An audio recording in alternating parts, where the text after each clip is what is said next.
Mais uma semana e aqui estamos de volta por graça e misericórdia de Deus. Espero que todos vocês, meus familiares, meus filhos da fé, irmãos, amigos, colegas de ministério, de perto ou de longe, que a doce paz de Cristo esteja abundantemente no vosso coração e na vossa alma. Hoje quero compartilhar com vocês o que Deus tem colocado no meu coração nesses últimos dias. Depois de 57 anos andando com Jesus e a experiência ministerial de 51 anos servindo ao Senhor na obra missionária e pastoral no Brasil, na Bolívia e na Itália, eu pensava que já sabia o suficiente. Porém, alguns dias atrás, em uma das minhas meditações, em um devocional, Deus falou ao meu coração que ainda havia muito para aprender, para melhor servi-lo.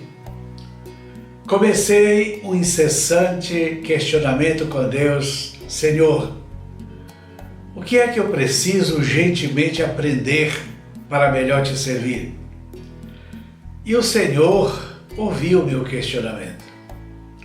A Bíblia diz nos Salmos 94, versículo 9, aquele que fez o ouvido, acaso não ouvirá? Aleluia! O Senhor é o mesmo.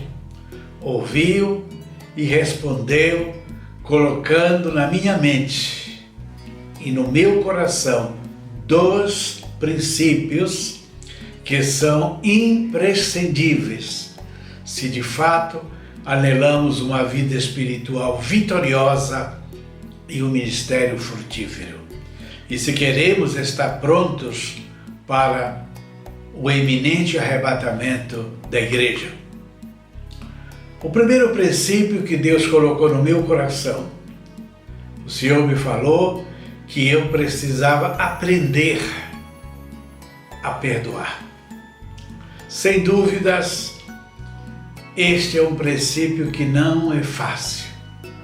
Porém, o aprendizado é extremamente necessário. Veja o que Jesus disse. Se, pois, ao trazeres ao altar a tua oferta, e ali te lembrares de que teu irmão tem alguma coisa contra ti, deixa perante o altar a tua oferta.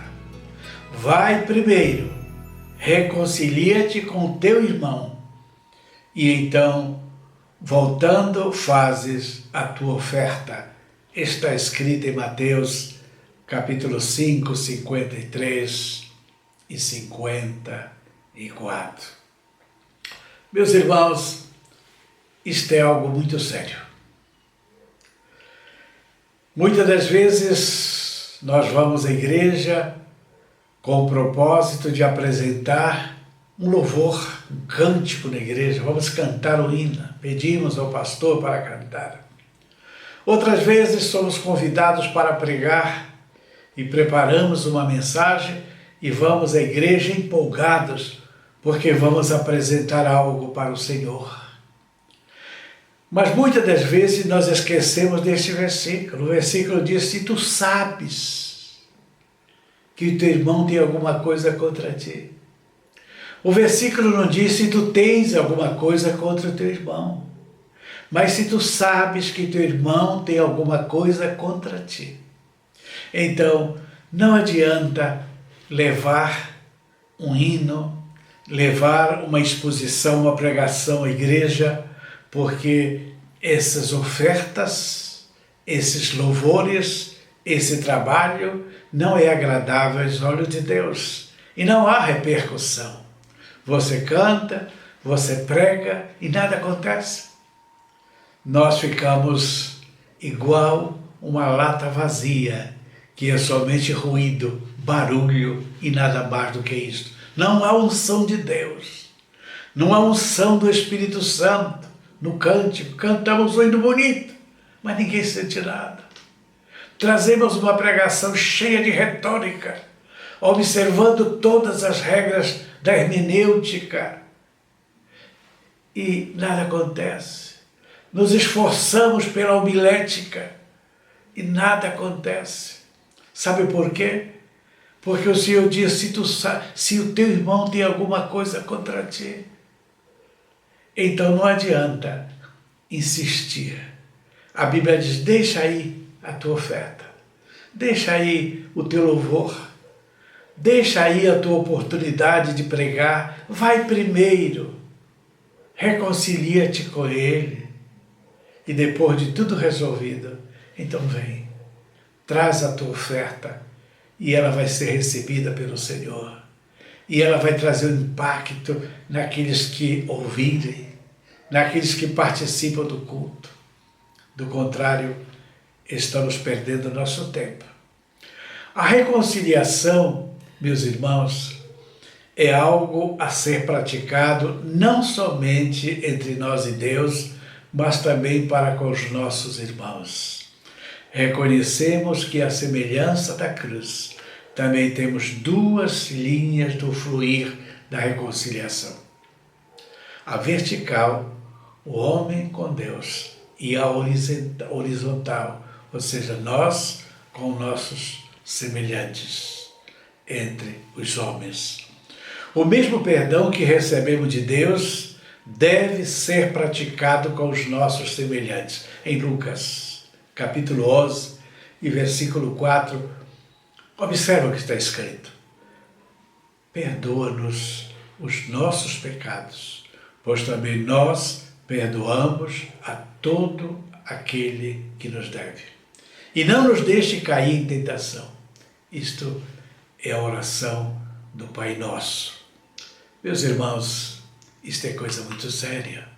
E urgente, é urgente o aprendizado deste princípio. No nosso dia a dia nos deparamos com várias situações adversas. Sofremos decepções, desilusões. Não sei se alguém sofre mais decepção do que aqueles que exercem o ministério pastoral, e especialmente os missionários. Acontece com colegas de ministério, com líderes das grandes igrejas. Acontece com membros da igreja, aqueles que mais amamos, alguns até que ganhamos para Cristo, e porque muito oramos e muitas vezes choramos diante de Deus, intercedendo por eles. Acontece também com novos obreiros, aqueles que procuramos ajudá-los, guiando-lhes ao ministério, dando-lhes oportunidades ministeriais, de repente nos decepcionam com ingratidão, deixando-nos machucados e decepcionados. Todavia, mesmo os tristes, feridos e decepcionados, somos desafiados pela palavra de Deus para liberar o perdão. A grande verdade é que quem não perdoa, tampouco é perdoado. O perdão ou a falta dele faz muita diferença na vida de alguém. A reconciliação horizontal determina se a vertical que recebemos de Deus vai permanecer em nossa vida ou não. A palavra de Deus é clara quanto ao fato de que, se não perdoarmos a quem nos ofende, então Deus também não nos perdoará. Foi Jesus Cristo que afirmou isto no ensino da oração do Pai Nosso. Porque se perdoardes os homens as suas ofensas, também vosso Pai Celeste vos perdoará. Se, porém, não perdoardes aos homens e as suas ofensas, tampouco o vosso Pai vos perdoará as vossas ofensas. Mateus 6, 14 e 15. Deus tem nos dado o seu perdão gratuitamente, meus irmãos, sem que o merecêssemos, e espera que usemos do mesmo Espírito misericordioso para com aqueles que nos ofendem. Que Deus nos ajude a vencer esta barreira, aprendendo a perdoar, para que nossas orações subam à presença de Deus e possamos usufruir os benefícios do perdão. Durante o meu ministério, testemunhei pessoas que estavam à morte pela falta de capacidade de perdoar, e outros foram maravilhosamente curados ao liberar o perdão. Perdoar não é fácil, porém é necessário. O segundo princípio que Deus colocou no meu coração, o Senhor me falou que eu precisava aprender. Número 1, a perdoar. Número 2, a esquecer. A experiência do apóstolo Paulo é fantástica. Lá em Filipenses capítulo 3, 13 e 14 está escrito: irmãos, quanto a mim, não julgo havê-lo alcançado, mas uma coisa faço. Esquecendo-me das coisas que para trás ficam e avançando para as que diante de mim estão, prossigo para o alvo, para o prêmio da soberana vocação de Deus em Cristo Jesus. Jesus é o nosso maior exemplo em tudo. Em Isaías 43, 45, o Senhor diz: eu mesmo sou o que apago as tuas transgressões por amor de mim, e dos teus pecados não me lembro. Em Hebreus capítulo 8, versículo 12, também lemos: pois com as suas iniquidades usarei de misericórdia, e dos seus pecados jamais me lembrarei. Essa é mais uma grande barreira que nos limita a fazer a obra de Deus, nos impede a entrar na presença de Deus em oração, nos deixa vulneráveis e atormentados com lembranças negativas do passado, mágoas com determinadas pessoas, lembranças de ofensas que nos machucaram. O apóstolo Paulo nos deixa um grande exemplo: uma coisa eu faço, esquecendo do que para trás fica. Aleluia! Façamos exatamente isso, meus irmãos. Esquecer o que para trás ficou e avançar para as coisas lindas e grandiosas que estão ao nosso dispor, como promessa de Deus. Isaías 1, versículo 19 diz: se quiserdes e me ouvirdes, comereis o melhor desta terra. Às vezes temos dificuldade de esquecer os nossos erros, fracassos do passado. Entretanto, saiba que Deus não somente apagou o seu passado quando você se arrependeu, mas Ele também fez questão de esquecer os seus pecados. Hebreus capítulo 10, 16 e 17 está escrito: esta é a aliança que farei com vocês depois daqueles dias. Aleluia! Diz o Senhor: porei no seu coração as minhas leis e sobre a sua mente as escreverei. E acrescenta: também de nenhum modo me lembrarei dos seus pecados e das suas iniquidades para sempre. Isto aqui é Deus. Aleluia! Este é o Deus Criador dos céus e da terra. É o Deus que nos amou com amor tão grande, que enviou seu Filho Jesus Cristo para nos resgatar deste mundo de pecado e miséria, perdoando todos os nossos pecados, e a Bíblia enfaticamente diz que deles não lembra jamais. Não fique preso pensando no seu passado, meu irmão. Veja o que diz a palavra do Senhor, o grande exemplo do apóstolo Paulo: mais uma coisa faço, esquecendo-me das coisas que para trás ficam. Acredito que Paulo não está mandando que nós esqueçamos das coisas boas que aconteceram no passado, os milagres, as conquistas e tantas outras coisas boas que aconteceram na nossa vida espiritual, no nosso ministério. Creio que Paulo está nos mandando esquecer tudo aquilo que nos afasta de Deus, tudo aquilo que contribuiu para fracassos e desacerto em nossas vidas e em nossos ministérios. Todos nós, algum dia fizemos alguma coisa que não agradou a Deus. Todos nós um dia fizemos alguma besteira. Cometemos algum tipo de pecado que entristeceu o Espírito Santo. Tiago 3, versículo 2 diz, afinal, todos tropeçamos de alguma maneira. E lá em João 8, versículo 7, o Senhor disse, aquele que dentre vós estiver sem pecados, seja o primeiro que lhe atire a pedra. Ninguém pode levantar a mão e nos vangloriar, apontar para outros que erraram, que fracassaram, como se nós nunca tivéssemos cometido algum erro diante de Deus. Não importa quanto, não importa o que fizemos, o que aconteceu de errado, mas a Bíblia diz, se andarmos na luz, como Ele na luz está. Aleluia! O sangue de Jesus Cristo, seu Filho, nos purifica de todos os nossos pecados. O nosso passado, por melhor que seja, deve servir de inspiração para prosseguirmos adiante para o alvo estabelecido por Deus. Não podemos ficar presos ao passado por melhor que tenha sido.